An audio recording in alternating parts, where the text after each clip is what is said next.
And joining us in studio is Tau Haramanuba, the global chairperson of the Rastafari United Front, and Quinton van Kerken is the CEO of Anti-Drug Alliance South Africa. And you're most welcome to give us a call 011-542-2186. Good evening to you and ahoy, Jaman.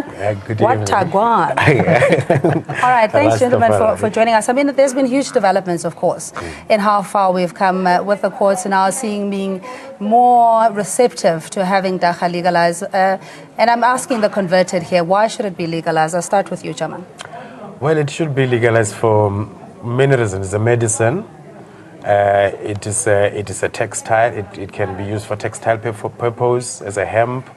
It can be used for recreational purposes. It's a tree of life. It's a healing of the nation. It has so much qualities. Yeah, but like everything else in life, it does have its side effects, and especially those that don't have the necessary resistance on whether they become addictive or not. Do you think that the personality types need to be considered in who would be addicted to? I don't think it's more personality types than it is the environment that we grow up in. If we look at things like the ACE model, which is the Adverse Childhood Experience Index, we know that the environment that you grow up in is will give us a 99% predicator of whether you're going to be a hard drug user or not. So it's really more about environment than it is about the drug itself. Yeah, but I mean, with the rampant use of dagga or alcohol and substance abuse in the country, that one could argue also leads to very heinous crimes being orchestrated against women and children especially.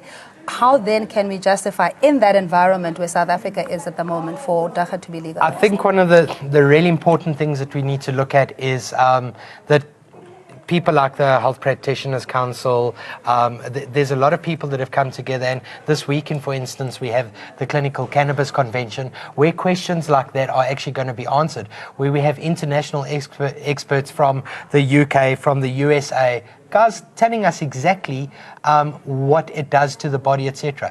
Is early childhood use of any drug a good thing? Of course not. I think, and you know, my colleague and brother over here will agree with me. We don't want children using anything that could harm them. Yeah, whether it be dagga or...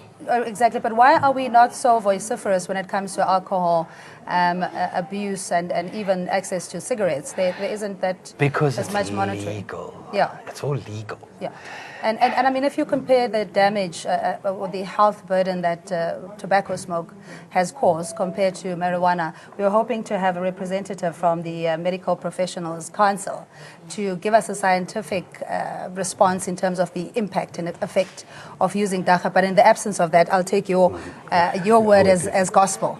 Well, we have a couple of statistics about the annual death.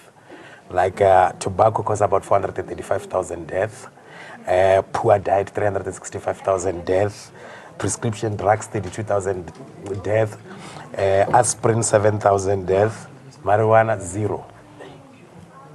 No yet. We haven't had any statistics that came forward and say, listen, these are the deaths caused by this plant. Directly by marijuana. Let's take a caller in chief for that matter. Felix, good evening to you, calling us from Mpumalanga. Thanks for joining us. Thank you so much, Cindy, for taking my call. Mm-hmm. Oh yes, I think people just don't understand what dagga is. Dagga is far safer than tobacco. Mm-hmm. And you wonder, why was tobacco not banned? Why was dagga banned? I think people must call in scientists to come and really talk about dagga because it's a wonder plant. I don't take dagga. I don't even take any drug. But the people are saying that it's addictive, is this, is that. They don't actually understand what is addictive. Mm. Tobacco is far more addictive. It's far more dangerous. It's killing people far more than dagga. How dagga became criminalized is only God knows it, and it must be political somehow. Because dagga is a wonderful drug plant. And it doesn't cause problem like tobacco. All right, Felix, thanks so much for your call.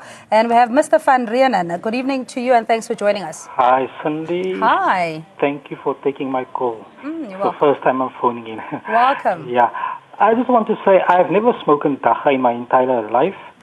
But it is my view that dagga doesn't kill people. Cigarettes are killing people. Drugs are killing people. if dagga was a killer, why would God created dagga in the first place? If dagga was even a drug, why would God created dagga in the first place? I support the legalization of dagga so that our people can grow dagga themselves and sell it to the users. All right, but you wouldn't use it yourself, and that in a sense is a contradiction in terms. You say that there are benefits to it, but you wouldn't take it. So why is that? Because here on the Cape Flats, dagga is being used for drugs. Dagga is a herb, but it's a stuff that they put into the drug, like the mandrax and the ticks and stuff like that. But dagga is a clean thing. My dad is smoking dagga ever since a young age, and he's fit. He's so fit, like a bird. Yeah. He has never been to hospital for whatever reasons. He's fit. Yeah. All right, point taken. Thanks so much, and good health to your dad. We're now joined by Dr. Legalise. He is the president of the Health Professional Council of South Africa. Good evening to you. And we have Darrell James, an anti-drug activist. And good evening to you, Darrell. Good to have you. And of course, your personal story reached the nation when you wrote an impassioned letter, open letter to the president to come and help with your son's drug addiction and the environment you were in. What is your view now with the latest developments regarding the legalization of dagga? Well, for me and for many mothers across South Africa, I would think it's a definite no. I know that a lot of research has gone into it, but like I said earlier on, you cannot argue someone's personal experience with what it has done. We have seen the destruction and the chaos in the communities. I daily live, there's a lot of people saying that dagga does not kill, but when someone is diagnosed with permanent psychosis, you are no longer able to contribute positively towards society. Someone needs to take care of you. So do you actually have to be buried to be considered dead? There's a lot of there's a lot of people that's been institutionalized in mental institutions where society and government just doesn't know what to do with these people. So yes, for me, dagga does kill. Yeah, Quentin, your response to a mother's plea that we already have a broken society and destruction that is happening in the home. I think that, to be honest, I understand where Darrell comes from. She sees the very worst of society, and I understand that completely. I think that I like to look at science at this stage. When you speak about psychosis and stuff like that, I'd rather let the experts on it speak about it. But I know that, yes, if you're predisposed to certain mental illnesses, you are going to have psychosis from dagga. It's not for everybody. Just because it's not for everybody doesn't mean that it is not for everybody. Yeah, but making it more accessible, in other words, that it is allowed in society. There's an appetite. So if you do smoke dagga, it's something that has become a norm in the environment where we're currently living in South Africa. Dr. Legalise, is something that we can afford to have. This is not Amsterdam. It's not such an advanced democracy as such. Good evening. Good evening to you, and good evening to the viewers. I think the certain aspects about legalization become a social discussion. It's about the community discussing it. And I can only give a perspective from the medical side. And from the medical side, we have medicines, and the way we use medicines, they have to be registered with the Medicine Control Council.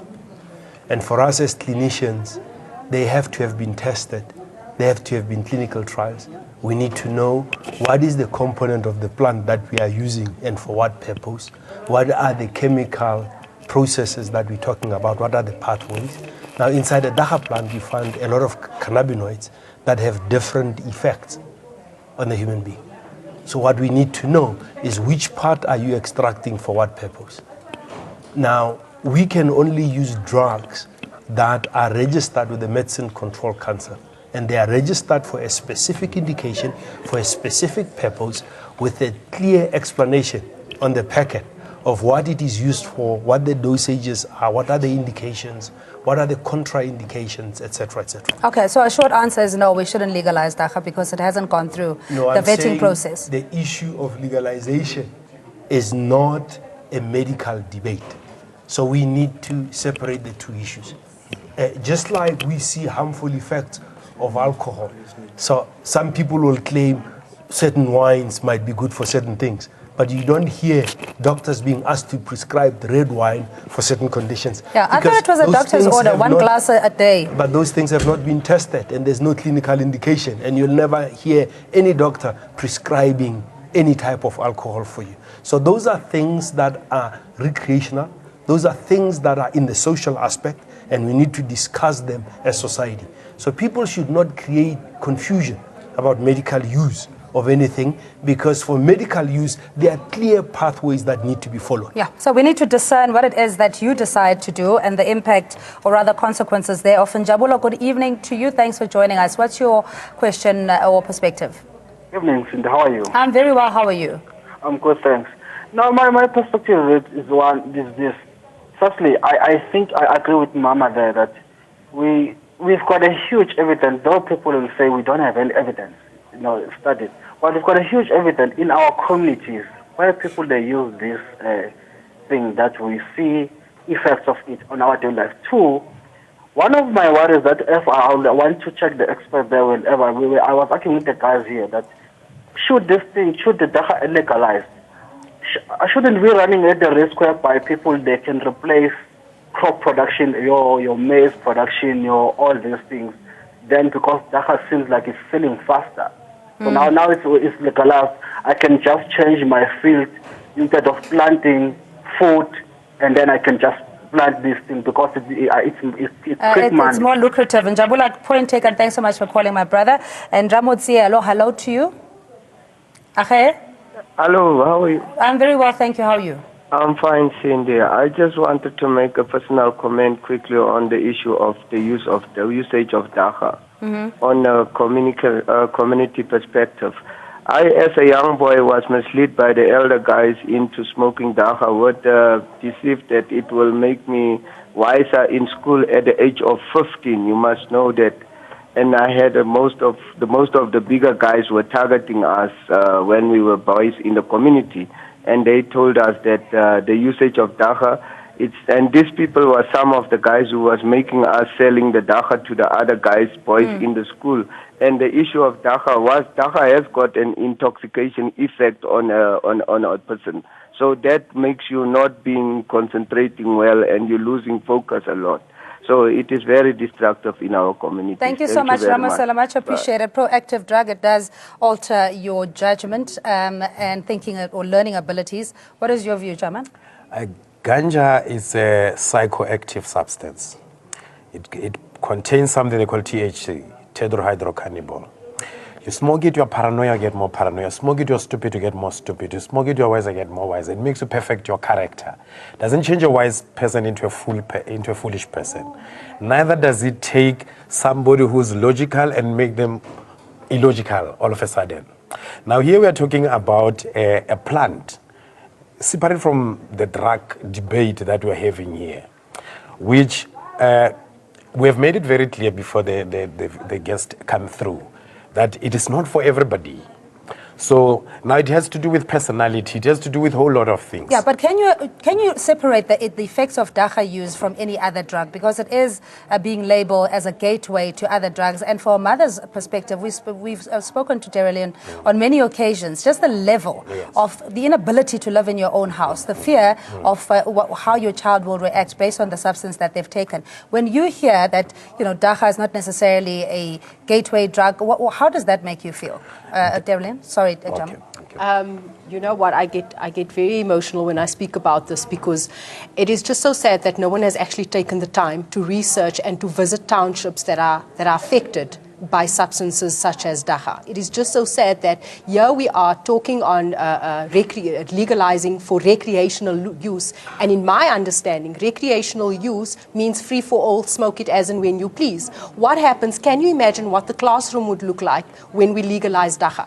Already we have a problem where educators aren't able to teach because kids are going to school as high as ever. Did we look at society at large? Did we go into communities and see what is happening today? Did we look at the reality and the current state of our country before we actually said, let us legalize for recreational use? There's a huge difference here between legalizing for medicinal purposes and legalizing for recreation. My stance is a definite no for legalizing for recreation. South Africa has enough problems as it is. We don't need this in our communities. Where has their research been done? They say they've engaged with communities. Where? Which communities?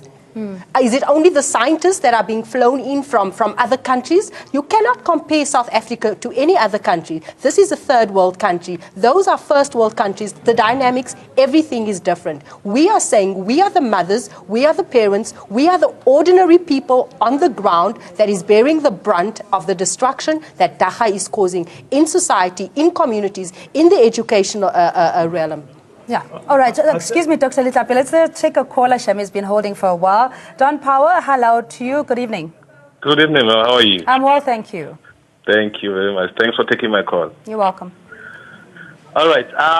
Basically, what I would love to say is, personally, as an activist, as a dagga marijuana user, I and my family have been using marijuana for quite a while, and it has shown significant improvements in my son's life in terms of his asthma. I'm not talking about someone from a distance. I'm talking about my son that I live daily from young at house.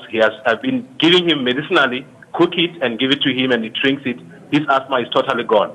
So, and me as a father, who is a professional engineer in the field that I studied for, I have seen my peers at school using alcohol, me using the herb, which is created by God, progressing in our studies more better than them, because them that time they cannot do their studies while they are under the influence of alcohol.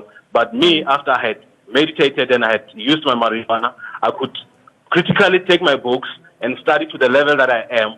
And I proudly saying, with the doctors and everyone who's on the professional level that I know, there have never been any issues with them. It's the personality. And again, it's the stigmatization which comes from religious people who say having to use this religious herb, which is made by God, it is a crime. All right, Don Power, thank you so much for your call. We have Tabang from Soweto. Good evening to you. How are you, ma'am? I'm good. How are you? I'm also fine. I'd like to also add my comment. Go ahead. Okay, thank you. All right, first of all, the president of HPCSA there made it clear. He just said that there is no scientific proof or clinical trials for that. So it's clear that people that are saying that this drug is incorrect or is wrong or for whatever reasons, maybe people just talking for the sake, maybe that they don't like it. However, for example, we need education for this. If people can have those clinical trials and have them tested, then can be proved because, for example, I use this. And I don't have a problem with it. I was never misled by anyone or intimidated by anyone. If you can just know what you are smoking, whether you want to relax or you just want to have fun. For example, we just need education as South Africans. Tabang, point taken, sir. Thank you. Much appreciated. We have literally 3 minutes. I'm going to try and get responses from our panel. Dr. Litlapi?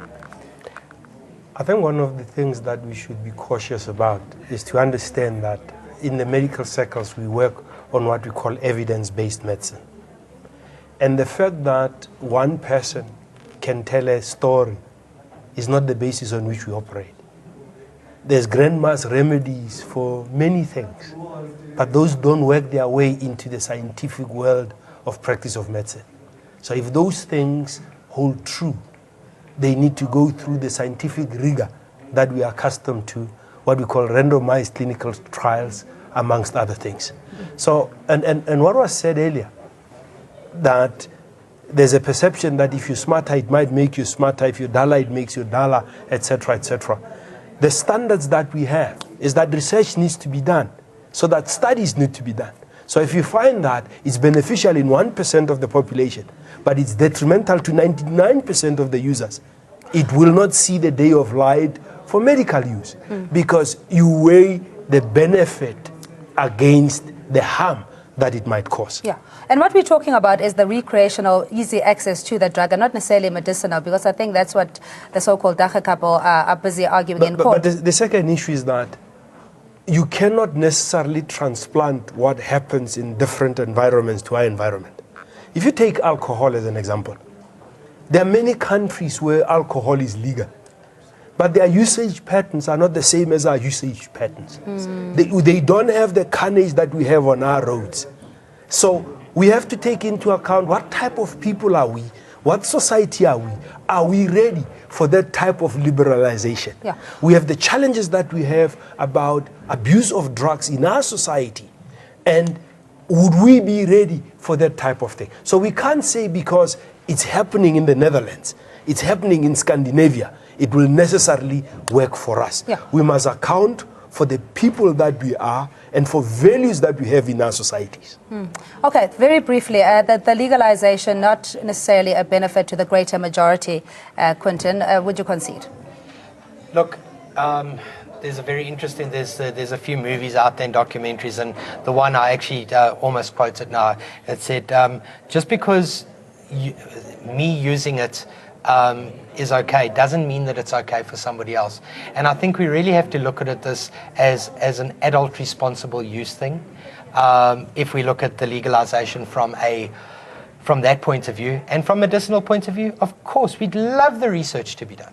All right, we're going to have to leave it there. I'm afraid that we only joined you a little bit later, but that's Dr. Kgosile Tlhape. He's the president of the Health Professional Council of South Africa. Dautau Haramanuba is the national global chairperson and president of the Rastafari United Front, and Quentin van Kerken, CEO of Anti-Drug Alliance South Africa, and Derelian James, an anti-drug activist. You at home, thanks for taking the trouble to call in. We'll take a quick ad break. We're back just after this.